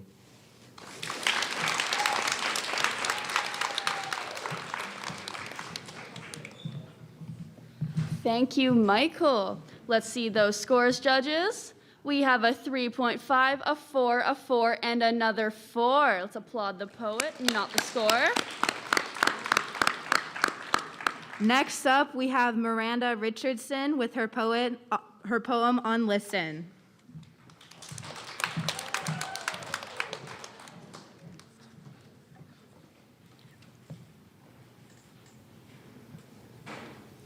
Are you ready? Okay. Please use those ears. I could talk for years. Please listen with cheer. Oh, sorry. Just listen. Treat my voice like an echo, like wind passing by. If you listened, I could talk for years. I'll tell you about all the things I've never had a chance to say. Just listen. Give me a chance. Listen to what I have to say. Wars have started this way. Talking is the root of our civilization. Like trees, let us have a conversation. Just listen. You say it's always the same. Make me flame because you think it's a game. Make me flame because I am ashamed. I'm just trying to explain. Don't make me strain to express the pain. Just listen. Listen like your life depends on it. Millions of needles aren't stabbing into your heart if you don't listen. Let me start. Be smart and listen. Don't tear me apart. My words aren't that dark. Just listen. You say you understand, but you never listen. I cry out in front of you, but all you hear is the cry of that box. Beep, beep. Here it go. Ring, ring. If you heard a siren, would you think it was a box crying out for you again and again? Please listen. If I were that annoying, would you tolerate me? Would you long to hear me see my ghost if I wasn't there? Just listen. We listen to teachers, to mothers and fathers. Please listen to another's. Just don't ignore I wasn't just born. Please listen once more. In addition, I hear the musicians. Make my heart glisten and listen. Please, just listen.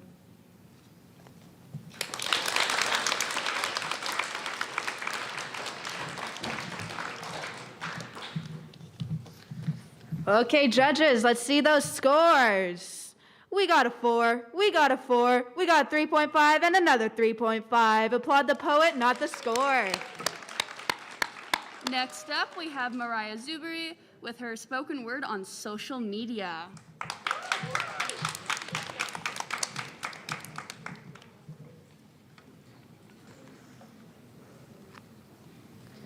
We walk with our heads down, trapped inside a different universe. Texting, posting, liking, texting, posting, liking.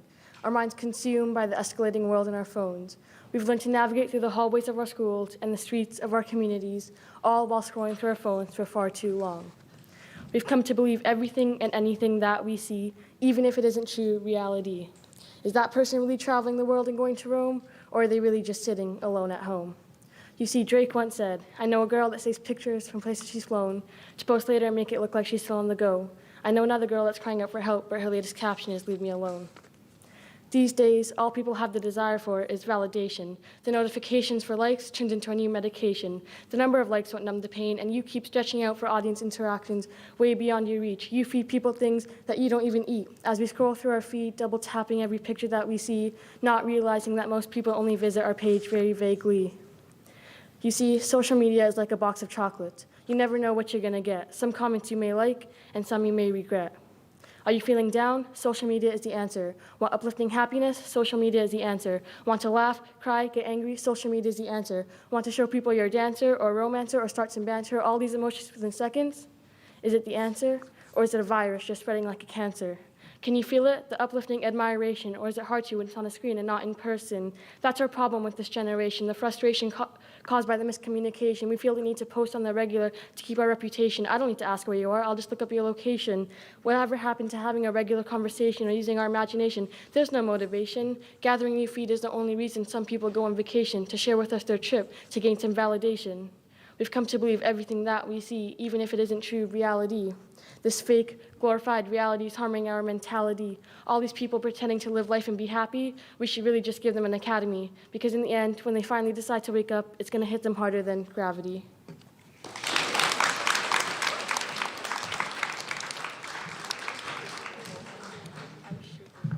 All right, thank you, Mariah. Let's see those scores. I see a 4.5, a 5, a 5, and a 4.5. Applaud the poet, not the scores. Next up, we have Riley Morgan with their speech on mornings.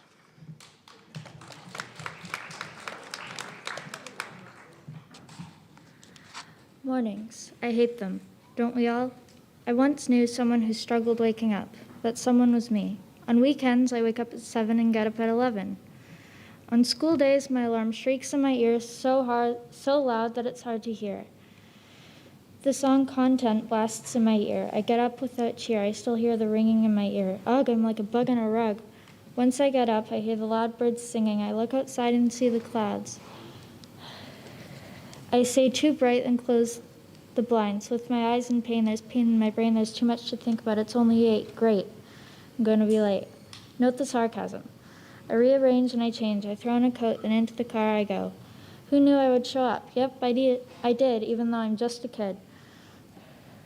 I walk to my class still dying of tiredness. I'm still trying to get there quickly, but the crowded hallways are making me sick.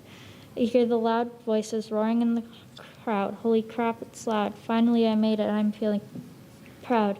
It takes a lot of healing to deal with all these feelings. I arrive at 9 and I'm totally fine as a lime. I take it as a sign that I can shine in the mornings just like the stars at night. I sit in my usual seat and complete work. Even though mornings are a jerk, I still have to work. I can hear the keyboards clicking. Time is ticking. It feels like the sounds are flicking my brain. I am in pain. No pain, no game. I hear the loud bells screech. I see the crowd racing to their next classes. Time passes. I make it to mine just in time. I take a seat and hear the second bell go beep. I wish I could eat. I would if I could, but I can't because there's too much work for me, so I can't eat right now. Time is ticking. I hear my cell phone ringing. It sounds like singing. I turn the sound down so it won't make another sound. I hear another loud bell. Well, I guess I spent the whole class buried in my thoughts. I head out in the hall into the crowd. I go, whoa, some people are so slow. The loudness of the hall pierces my brain just like my alarm again. Then I reach my friend and we wait for the school day to end. Thank you.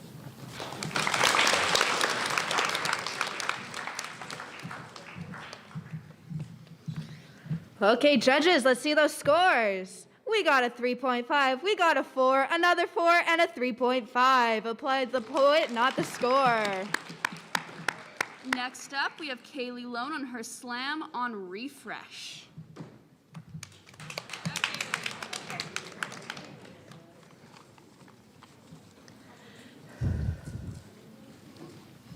I'm sure you've all at least once spent hours scrolling through your phone without even realizing how much time has passed. We refresh, going through posts, comments, or spending countless amounts of time watching videos. Refresh to see a celebrity getting reposted on stories. Suddenly passed away. Oh, refresh, it was a rumor. We refresh to see fake news spread like wildfire, endless amounts of Photoshop. We see our world being formed into a world of technology. We fail to see what our society was created to be. We are stuck hiding behind screens which have the biggest effect on teens. We should be refreshing our point of views, refreshing our minds to stop caring about what people think. We refresh to realize we spend most of our day on our phone instead of paying attention to what's going on around us. We become blind to reality. Refresh to remember that social media is fake. Our minds will pass by the minutes that go by while we just sit there. We sit there when we go outside, we sit there when we could be trying something new, or we sit there when we could be learning. It's proven that social media disrupts our sleep. It distracts us from our priorities. Social media gives us unrealistic views of people. We aren't getting enough face-to-face time, and yet we FaceTime. The first thing that 90% of people do when they wake up is check their phone. We use our phones to text when we used to write letters, our fingers constantly swiping, scrolling, clicking our phone when we used to use them to build new things, to build memories. We get mesmerized by our phone like we used to get mesmerized by those new toys that were now available. Available to be creative, we created new things we look back at today and wonder what our thought process was. How did we create? No, how can we create new things that give us joy, the joy of accomplishing, the joy of new achievements? We follow all the new movements to make future improvements.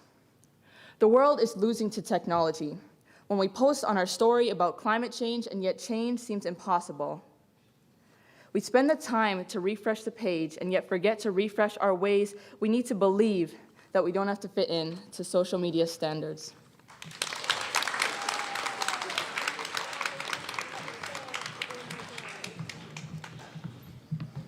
All right, thank you very much. Let's see those scores, judges. We got a 4.5, a 4.5, a 4.5, and another 4.5. Applaud the poet, not the scores. Next up, we have Maddie Frith with their poem on the Earth's perspective.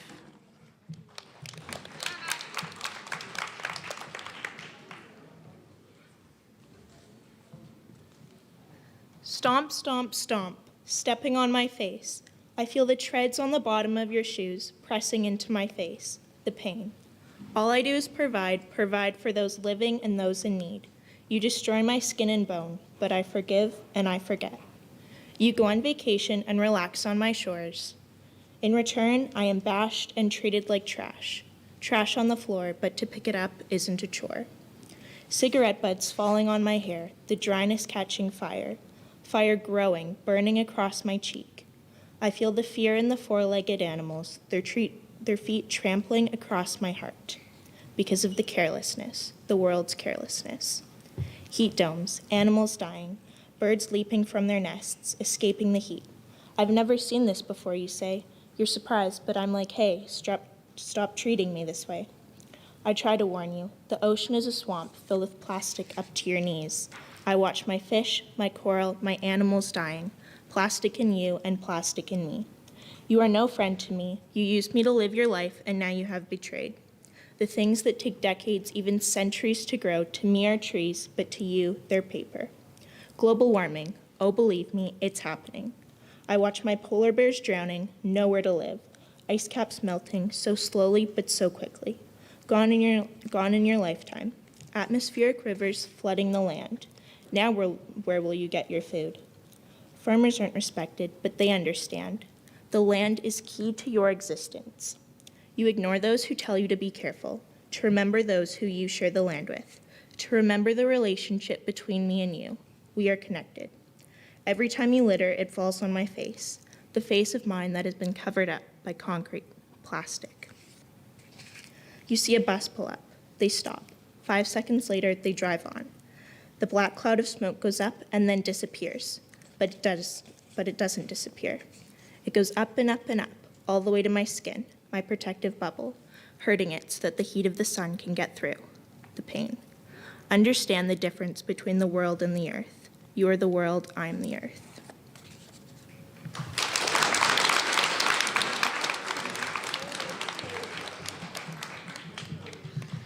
All right, judges, let's see those scores. We got a 4, we got a 4, another 4, and a 4. Applaud the poet, not the score. Next up, we have Charlie Jacobson with the spoken word titled Breathe.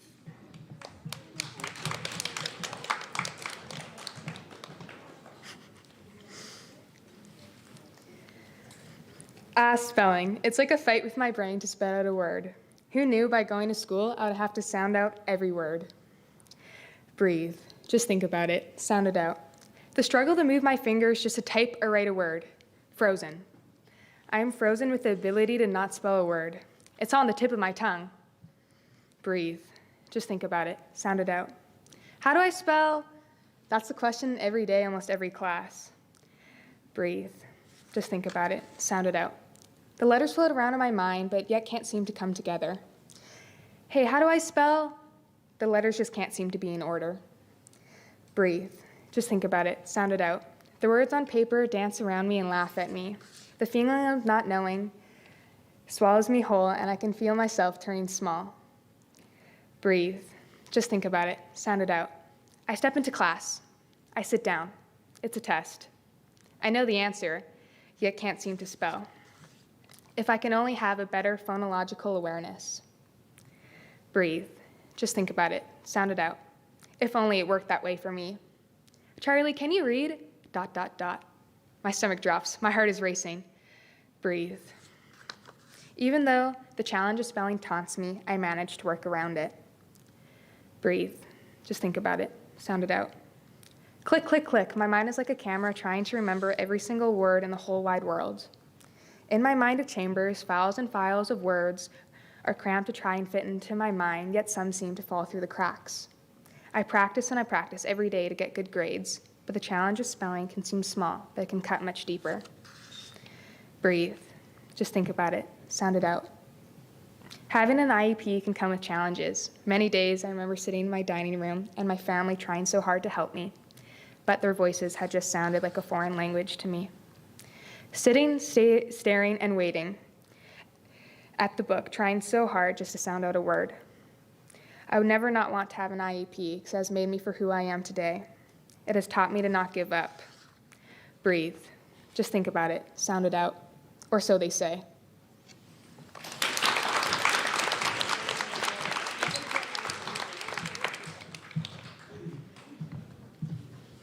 All right, thank you. Let's see those scores, judges. I see a 4.5, a 4.5, a 4.5, and another 4.5. Applaud the poet, not the score. Next up, we have Maya Armstrong with their speech on Be More Feminine.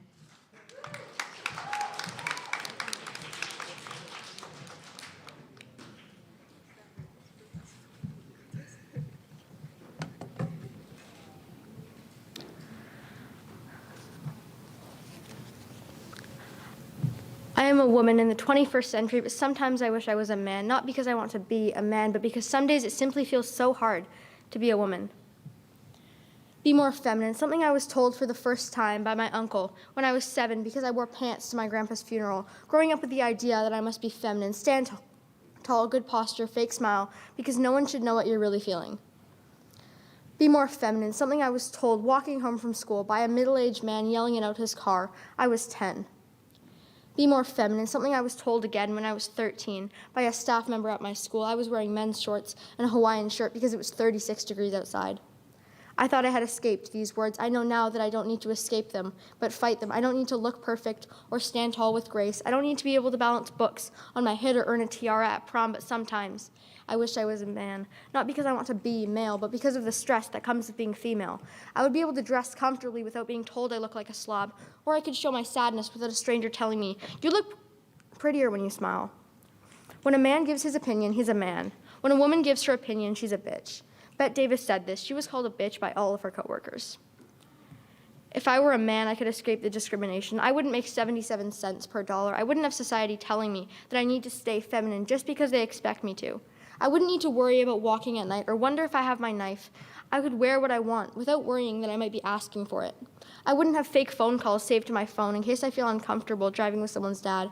I wouldn't be scared to show my emotions because that's considered weak. I would be able to say what's on my mind without being called feisty and then dismissed so that the big boys can talk about it. Sometimes I wish I was a man so I could be interested in something and not be made fun of for it. I could dress how I want and not be worried about being called names. I mean, think about it. A woman shows a little skin, she's a slut. A woman covers up, she's a prude. A woman finds a perfect balance in between, she's a tease. But there is no in between, and as women, we just accept it, in fear of being told we're just being dramatic, or asked if it's our time of the month. Most people don't realize it's a problem, but it is a problem, or at least it's been a problem for 99% of us. If you wonder where that number comes from, most women already know. That number is the reason we can't walk alone. Why every time we start to have fun, we have to stop and perform a safety check for us and our friends just to make sure we're all still alive. That number is why we can't have a drink without worrying about being drugged. And no, I am not talking about me now, but 99% of other women who have been sexually harassed. And not just some random girl on the internet who shared her story for likes or fame, but your mother, your sister, your cousin, or even your future daughter. Sometimes I wish I was a man, not because I want to be a man, but because some days it simply feels too hard to be a woman. But I'm glad I am a woman, and even after all of this, I wouldn't change it for the world. My only wish is that the world would change for us.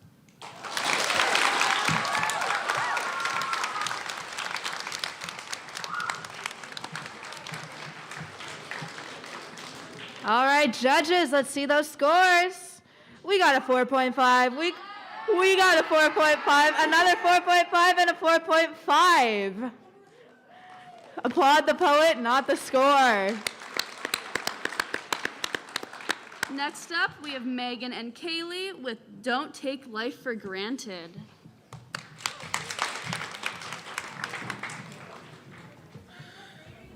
Nine. You never know what could happen in life. One second you're having Thanksgiving dinner with everyone around the table. The next you're at their grave, grieving, crying, wishing, hoping and praying for them to come back. Just as I thought it couldn't get worse, it did. It's June 25th, and you're at your grade 8 leaving party. You can hear all the laughter, see all the smiles in their eyes, and picture them smiling under their masks. You can feel all the excitement for high school, and you're beginning to a new chapter in everyone's lives. You feel you have accomplished something, and you feel proud and honored to be a successful student to your middle school teachers. Next up, Kaylee Jack. I can trust the next chapter of my life because I know who the author is. Congratulations, you successfully passed middle school. This year, it was just an honor to have you in our class. Hearing this brings back all of those memories. The next day, we go on a walk together. See this. It's a warm Saturday night. The sun is setting. You're out at a park on a walk with one of your good friends from elementary school. You're looking back at all the great memories you've had throughout the past school years. As the sky gets darker and the moon gets brighter, it hangs from the sky. Wow, this day can't get any better or worse, I said as we part our ways back to our houses. As I get home, the house is dead silent, which is very unusual. My dad sits me down in our couch in our living room. I just wanted to say I didn't want to ruin your day yesterday at your leaving ceremony and all your school parties, but I've got to tell you something. Yesterday, your aunt and I went to go visit Grandma at the hospice. The reason why we went there was because we were saying our last goodbyes. Wait, what do you mean your last goodbyes? A tear shed down my face. So you're saying she's gone? My face goes pale, and I wipe the tears off my face. This is what I was trying to say. At this point, my mind is just blank. and I was trying to prepare for what he was going to say next. I knew what he was going to say next, but I hoped and prayed that he wouldn't. And all that was going on in my head was nothing. I couldn't think of one thing besides what he was going to say next. About mid-afternoon on Saturday, the nurses went to go check on her. What they saw was just a dead body. As they frantically checked for a heartbeat, it was gone. All she was now was dead. Nothing they could do. No, she's not gone. This didn't happen. Please tell me this didn't happen. I screamed with tears pouring down my face. My heart sunk to the bottom of my stomach. I suddenly felt lightheaded.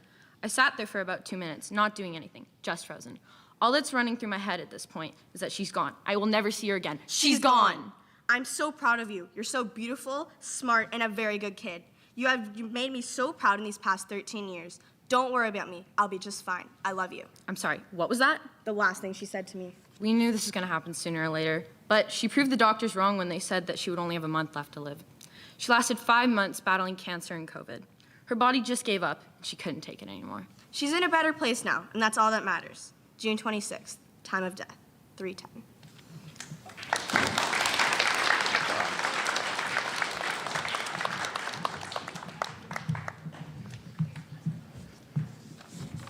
All right, thank you, Megan and Kaylee. Let's see those scores. I see a 4, a 4.5, a 4.5, and a 4. Applaud the poet, not the scores. So that is everyone on our list for today. We are just waiting for final scores, and we'll come back up right after that.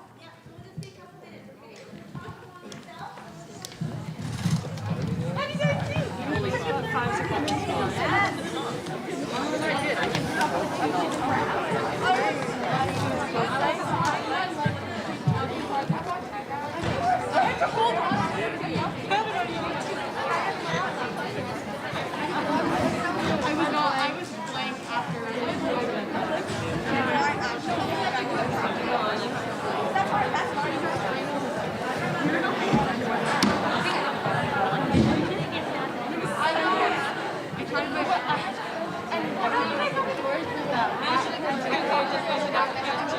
I'm not so nervous. I always forgot.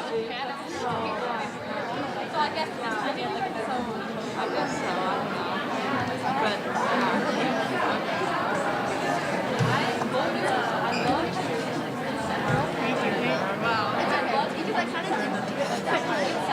And then they told me, also, so like, you can even get a few months if you have time. And then they just told me to get it. It's not. I had to hold on to the podium to the table. Did you see my reaction? No, I saw it.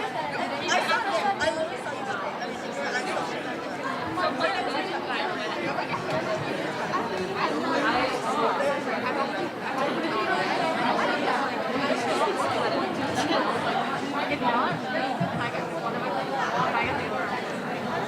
You didn't get a brief. You don't have to do that.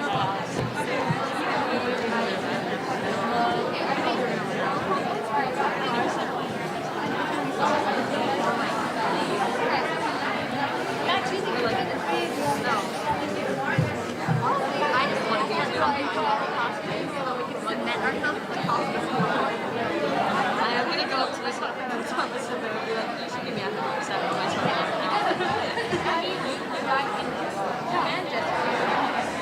And I bet you focus on doing this stuff because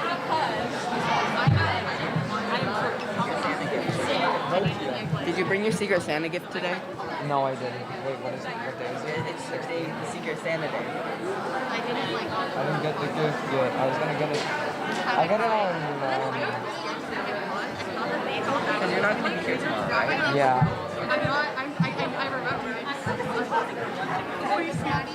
He called me up. Vamp. First of all, it's Sophia. Start rapping. Vamp. Start rapping.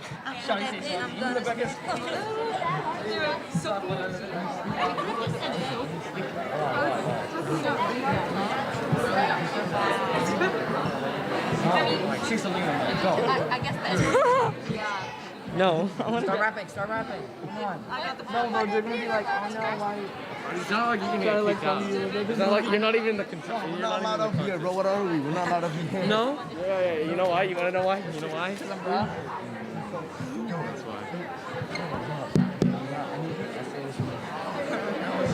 Hello.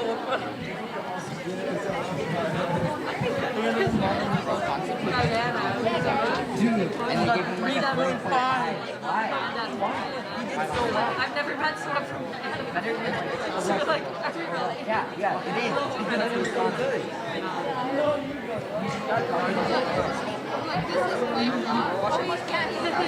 He's like, I'll put the link on YouTube. Is it actually on YouTube? There's a camera up there. But it's streaming to YouTube? That's what that is. What? I did not give my consent for that. I did not. I'm so mad.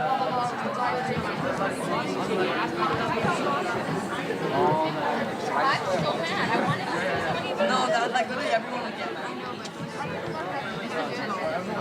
This one, no, I'm so mad. It's such an easy lesson. Like, it's literally so easy. My dad, like, you find a letter, then you use that letter the next one, then you find a letter that one, then you keep going to the next one, then you come back.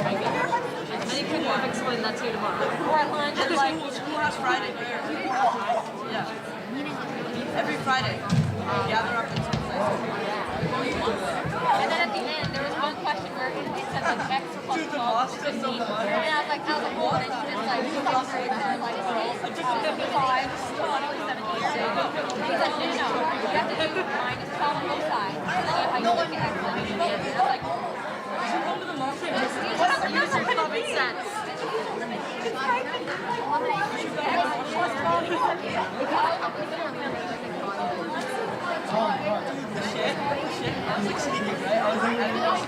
Grab my ears and play that stuff over. Go.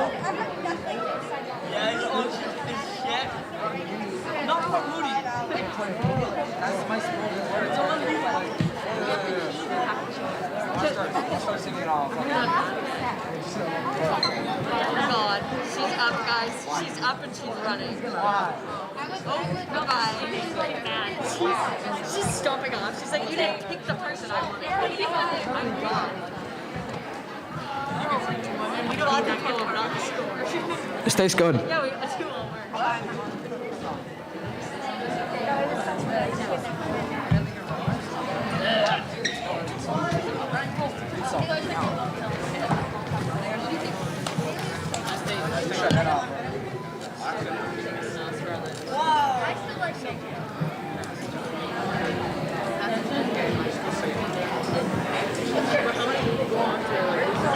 What did we say?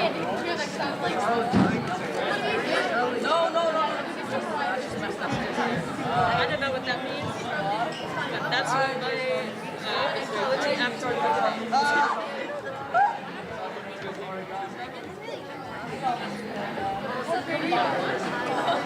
I should have just taken it this app, which she was like, I'm cutting. That's part next year. Show up!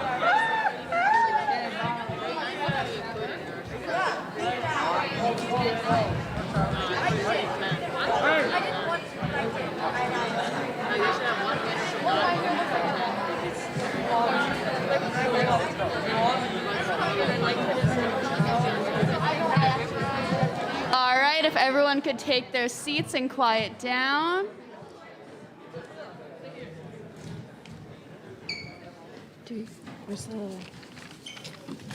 There's nothing to say. Okay, just announce it.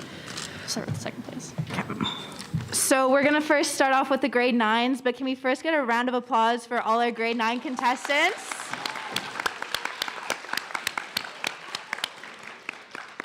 Alrighty, so in second place, we have Maya Armstrong. Yeah, there you go. Stay here, stay here, stay here.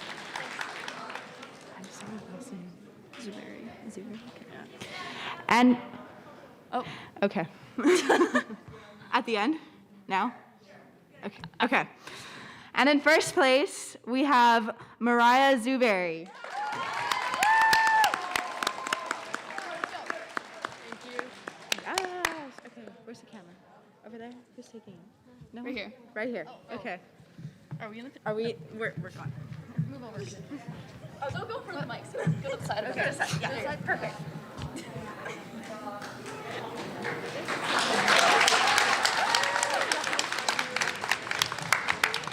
All right, and for our grade 10s, it was a three-way tie, so they had to decide a first, second, and third. So the three-way tie was between Scarlett, Sophie, and Alex. In second place, we have Alex. Come on up. And in first place, we have Scarlett.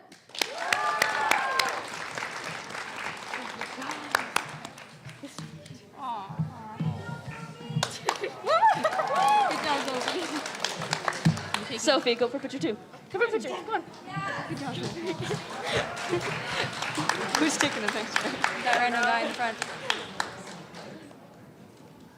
Good job, guys. Good job, guys. Let's go. Okay, can we get one last round of applause for all our poets today?